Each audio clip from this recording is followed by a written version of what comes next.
Mikce Joy had always lived in the quiet spaces of the world, the corners of classrooms where whispers faded. The back rows of libraries where only dust motes stirred. The quiet hours of dawn when she practiced everything she wanted to master before anyone else was awake. People often mistook her silence for shyness, but Mikce knew better.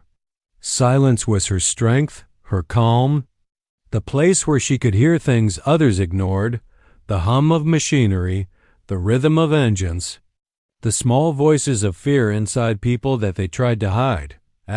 From childhood, planes fascinated her. She didn't chase birds like other children. She watched them, studying the way wings responded to the air. When she turned 15, she begged her father to take her to an air show. And it was there she touched the cockpit of a decommissioned aircraft cold metal. Worn levers, scratched dials, and felt a strange certainty fill her chest. This is where I belong. At 18, while most of her friends were busy choosing colleges or posting their lives on social media, Mikce quietly earned her private pilot license. She completed every training module early, spending extra hours reading maintenance manuals, studying emergency protocols, and observing senior pilots during cross-country flights. She spoke little during lessons, but when she did, her questions were sharp and precise. Instructors often exchanged impressed glances. "That quiet girl," they would whisper, "she's going to go far." Now at 23. Mikce Joy sat in seat OA, the co-pilot seat of a SkyVista Airlines Airbus A320. It was a routine flight, numbered 302, scheduled from Dubai to Mumbai. 100 passengers filled the cabin behind her, buckling into their seats, adjusting screens, settling babies, and flipping through magazines without any sense that this day would become a story etched into aviation history. Captain Hargreaves, the senior pilot leading this flight, was the opposite of Mikce in almost every way. He was loud, confident, charming, and fond of long, booming stories about flying through storms in the early days of his career. When he walked through the airport terminal, passengers often approached him for photos. When Mikce walked beside him, some barely noticed her gentle presence. But she didn't mind. She preferred to observe rather than perform. As they prepared for takeoff, Mikce's hands moved swiftly over the checklist, her fingers gliding with practiced certainty over switches and buttons. The cockpit was her sanctuary. Every dial, every indicator light, every faint vibration of the engines beneath her was a language she understood without thinking.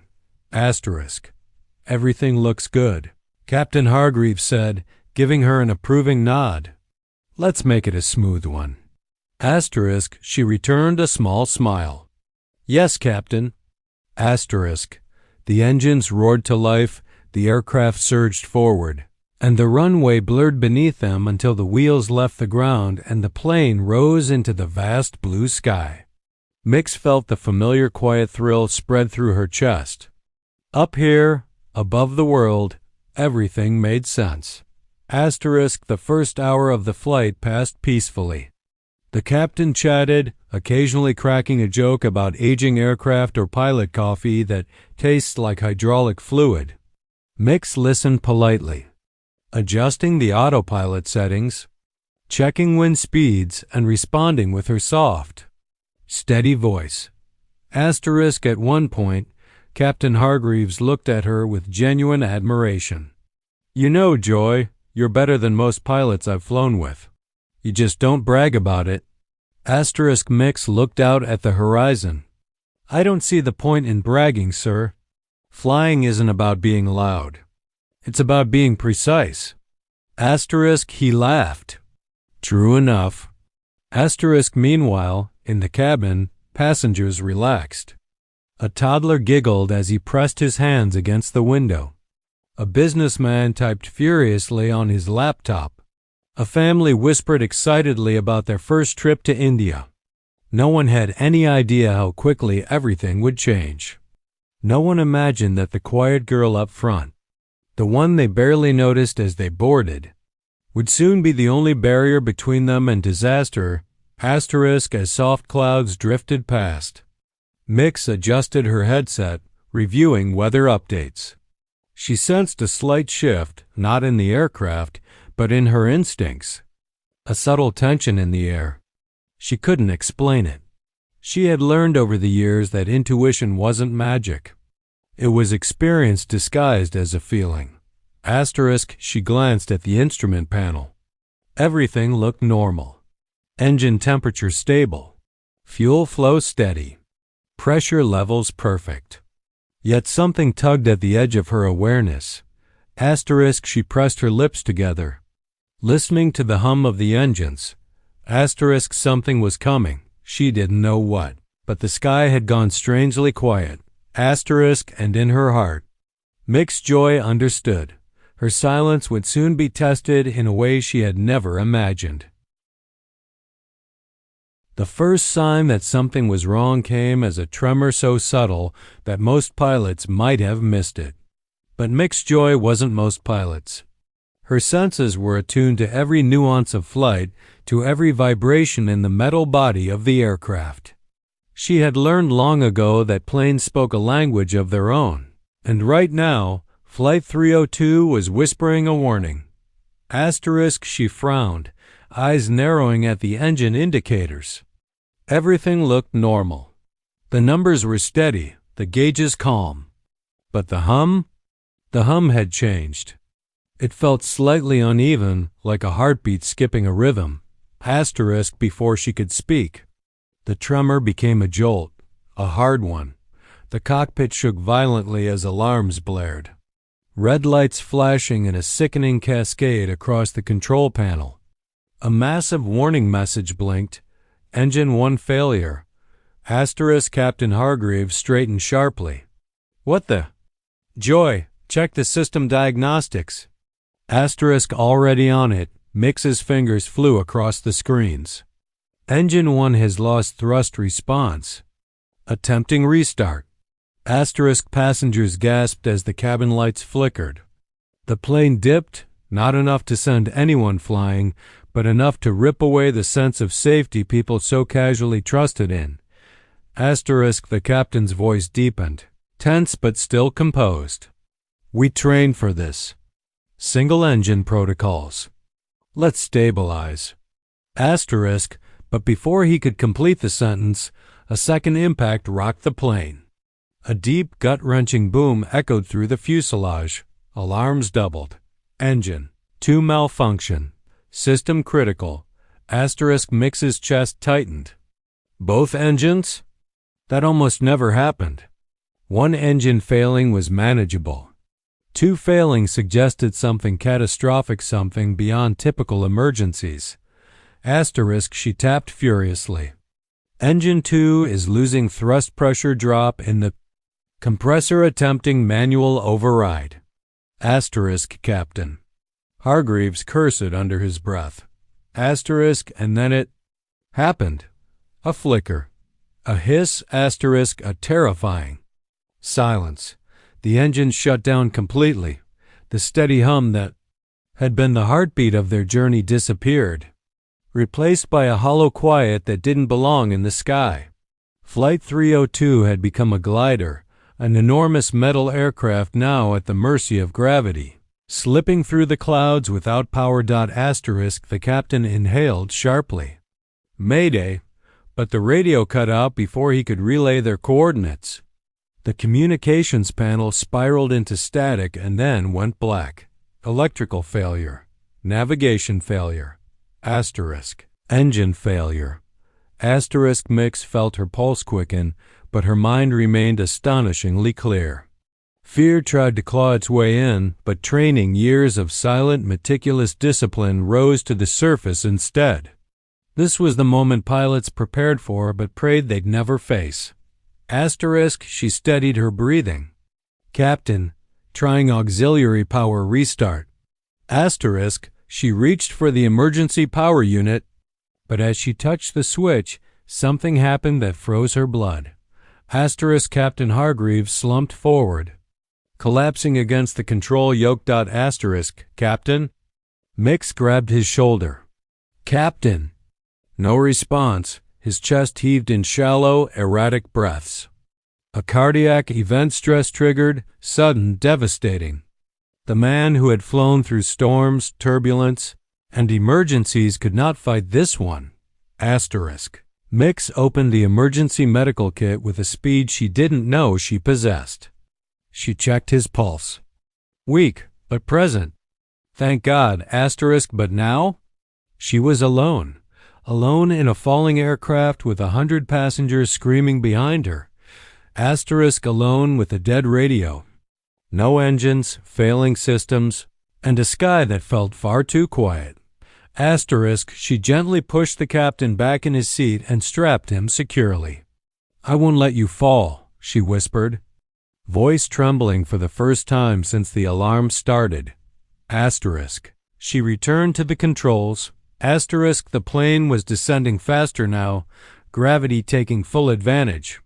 The nose dipped slightly downward. She fought it, gripping the yoke and adjusting the trim, coaxing the aircraft into a glide instead of a dive. Asterisk. Her hands were steady. Her heart was not. Asterisk. Come on, she whispered to the plane. Stay with me. Asterisk. Behind her, she could hear the muffled panic of passengers. A child crying. Someone praying. A flight attendant trying to calm people while her own voice shook. Asterisk. Mikce swallowed hard. If she failed, if she made one wrong decision, 100 lives would vanish in an instant. Asterisk. She scanned the horizon. Clouds everywhere. No visual reference. No radar. No autopilot. Just her. Just her, the sky. And a silent machine. Asterisk. She checked altitude. Dropping. Speed. High but manageable. Wind. Unpredictable. Asterisk. She forced her breathing into a steady rhythm. She needed clarity, precision, silence. Silence was her power. She closed her eyes for half a second, enough to gather herself and reopen them with a calm she didn't fully feel yet. Asterisk. Mikce Joy, she whispered. You can do this. Asterisk. She began the descent manually, guiding the plane through the cloud layer with the delicate, practiced skill of someone who had always listened more than she spoke. Asterisk. The passengers behind her had no idea that the quiet girl, pilot barely noticed when they boarded, was now the only thing standing between them and catastrophe. Asterisk. And the sky was far from finished testing her. The clouds parted like torn curtains, revealing a vast stretch of land beneath the trembling aircraft. Mikce Joy gripped the yoke tighter, sweat gathering on her palms despite the cold airflow seeping through the cockpit vents. The Airbus, a 320, once a roaring machine of power, was now gliding silently, faithfully responding to her touch even as gravity tugged at its heavy wings. Asterisk. The plane was losing altitude fast, faster than she liked. She checked the readings back up. Instruments only, the main display panels flickering in and out. Altitude 9,000 feet. Airspeed falling but still safe. Rate of descent steep but survivable. She had minutes, maybe 10, maybe less to find a suitable landing area. Without engines, she couldn't climb again. Wherever she aimed now would be final. Asterisk. Mikce swallowed, her throat dry. She pushed her headset tighter against her ears, even though the radio was dead. Her training echoed in her mind-glide ratio, pitch control, airspeed, terrain awareness. She remembered the voices of her instructors. Asterisk. Dead stick landings require discipline. Plan your glide. No engine means no. Second chance. Her heart thumped hard, but her breathing steadied. You're not alone, she whispered to herself. You have your training. You have your mind. You have your hands. Asterisk. But the truth was harsh. She was alone. Captain Hargreaves was unconscious, strapped safely but completely unresponsive. Behind her, 100 lives depended on her ability to think, to act, to stay calm. She could almost feel their fear pressing against the cockpit door. She forced herself to focus. Terrain. She needed terrain. Asterisk through the windshield, she scanned the ground patches of scrubland. Uneven hills, scattered trees, and narrow dirt roads. Not enough. Not safe. Not for a plane this size. Asterisk she banked gently to the left, adjusting the rudder manually, preserving precious altitude. Her arms ached from the tension. She ignored it. Asterisk suddenly, a glint of something caught her eye along. Faintly visible strip cutting through the wilderness. She blinked, leaned forward. Asterisk was that an airstrip? Asterisk it looked abandoned. Faded edges. Cracks visible from here. Possibly an old military training runway, no longer in use. It wasn't perfect. It wasn't even good. But it was straight, long, and flat enough to try. Asterisk Mikce's pulse accelerated. "I see you," she whispered to the strip of land. "I'm coming for you." Asterisk she began calculating the glide path. Altitude 7,200 feet. Distance to target roughly 7 nautical miles. Wind cross-flow mild but present.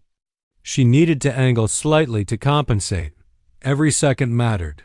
She gently nudged the plane into alignment, making slow, deliberate corrections. A dead aircraft wasn't like a normal one. There was no margin for error. Every adjustment cost. Altitude. Every hesitation cost time. Asterisk the clouds behind her were thinning. She had a clear view now. The airstrip grew larger. She could feel the passengers' panic rising through the fuselage. Someone shouted. Another sobbed. The flight attendants were doing their best, but she knew fear had overtaken the cabin. Asterisk she wished she could reassure them, tell them she knew what she was doing, that she had a plan. But her microphone was dead, and even if it wasn't, she didn't have the luxury to break concentration.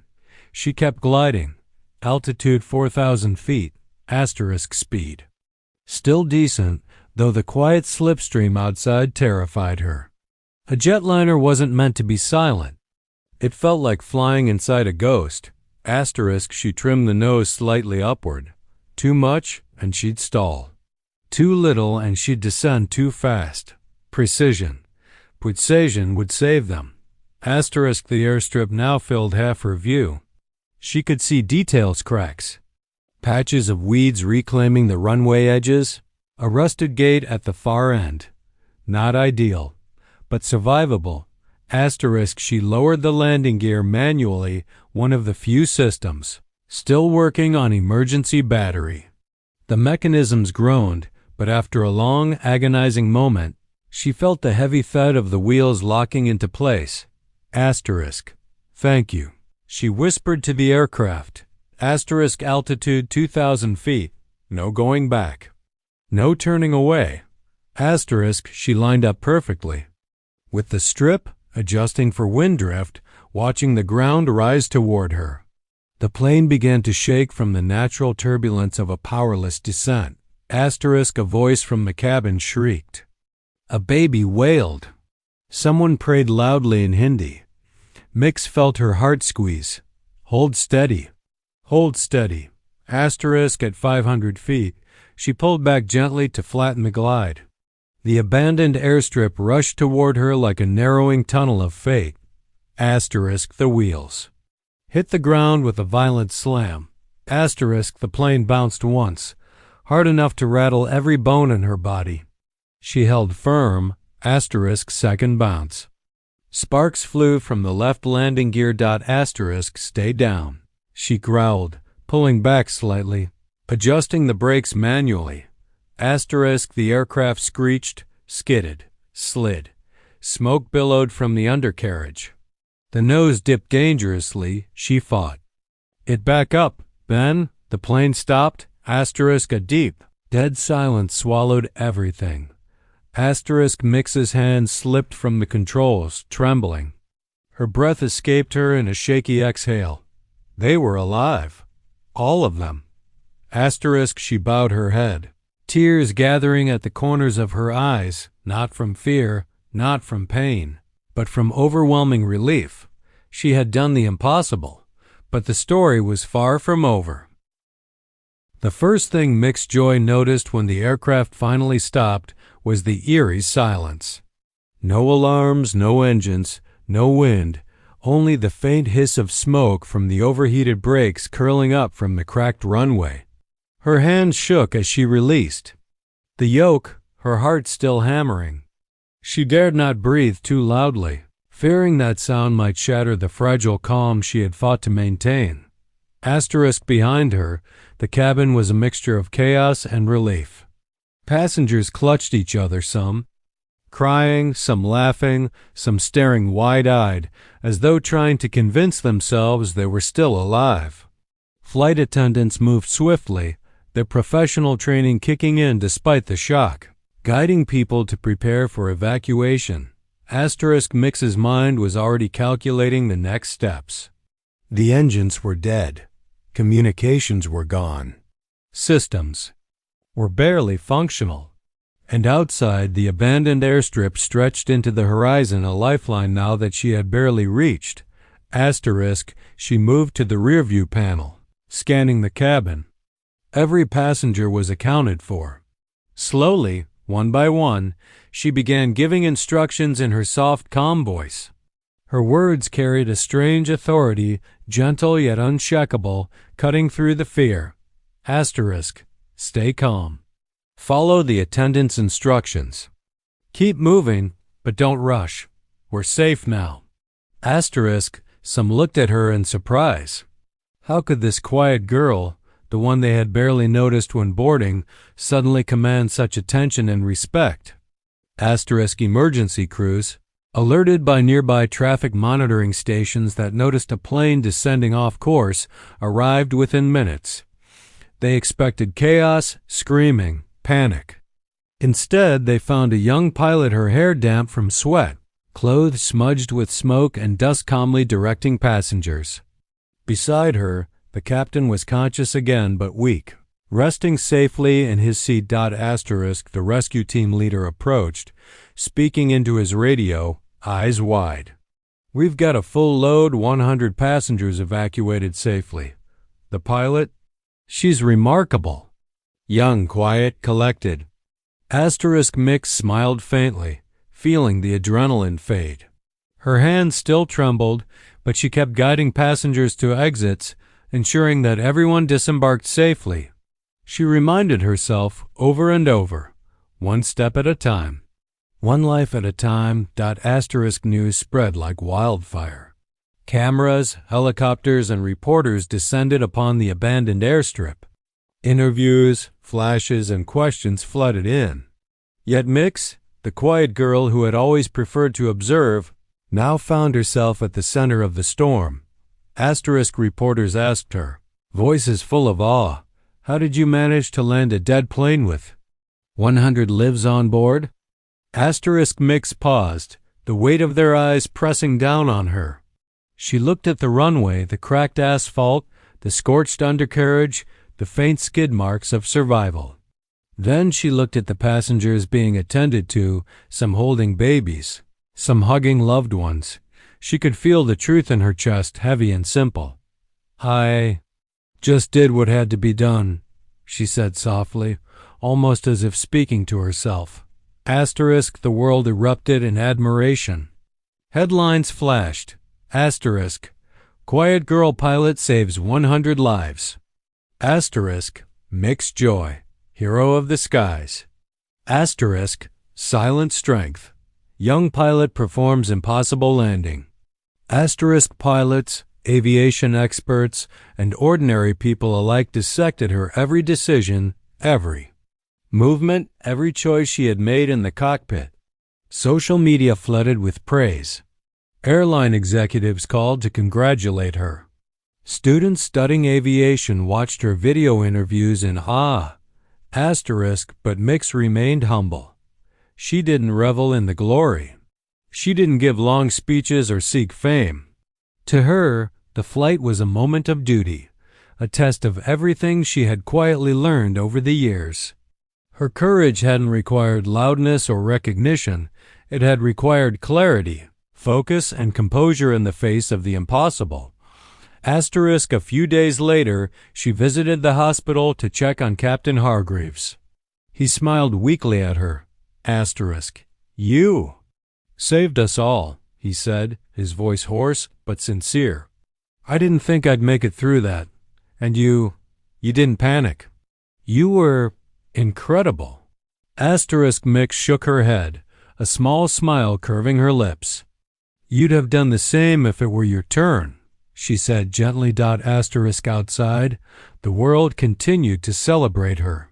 Award ceremonies, interviews, articles, it all happened quickly, almost unreal in its intensity. But Mikce Joy, quiet, observant, and disciplined, remained the same girl she had always been. She listened, she thought, and she acted. And in that rare moment when the world needed her most, her silence had spoken louder than words ever could. Asterisk, in the end, Mikce Joy learned something new about herself. Silence, she realized, was not absence. It was presence. It was awareness. It was courage. And when tested, it could move mountains, tame storms, and guide lives to safety. Asterisk, and for the first time, the world truly heard her not as the quiet girl pilot, but as Mikce Joy, the calm force who saved 100 hearts in the sky. Asterisk, she looked back at the aircraft one last time, now surrounded by emergency crews, the sun glinting off its battered fuselage. She breathed deeply and whispered, more to herself than anyone else, Asterisk, we did it. Everyone is safe. Asterisk, and for the first time in her life, Mikce Joy felt the world's applause, not loud, not chaotic, but steady, immense, and full of respect for the quiet strength of one determined girl.